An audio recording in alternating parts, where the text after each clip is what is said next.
Сайн байцгаана уу? Эрдэнэсийн эрэл багийнхнаас явуулж байгаа Есүстэй хамт дахин эхлүүлээ 31 өдрийн подкастыг та Монголын цагаар өглөөний 7 цагт, Америкийн цагаар оройн 8 цагт шууд хүлээн авч сонсох боломжтой. Өдөр бүр ердөө 20-3 минут мөнхийн эзний үгээр бодол санаагаа шинчилж, түүнд найдан ураг шалгах аялалтаа хамтдаа гарцгаая.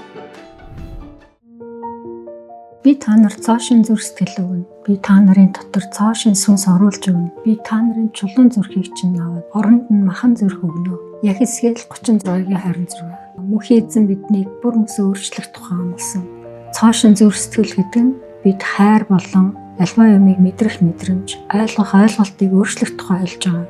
Библи зүрх сэтгэлд сэтгэл хөдлөл, хүсэл мөн сонголтыг илэрхийлдэг. Иймээс цаашин зүрх сэтгэл гэж хэлж байгаа. Тэрээр бидний сэтгэлийн хандлага, эрхэмлэж явдаг зүйлс мөн бидний сэтгэл хөдлөлийг мөнхийн эзэн өөрийнхөө хүслээр цэвэр ариун байлгахыг хүсэж байдаг гэсэн үг.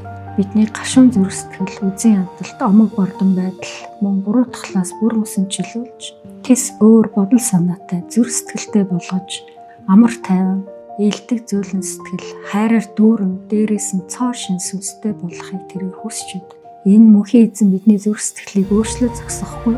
Бидэнд цаашин бодол санаа, ойлголтыг өгөхийг хүсдэг. Биднийг дуулууртай зөв шударгаар амьдраасаа гэж тэр хүсдэг.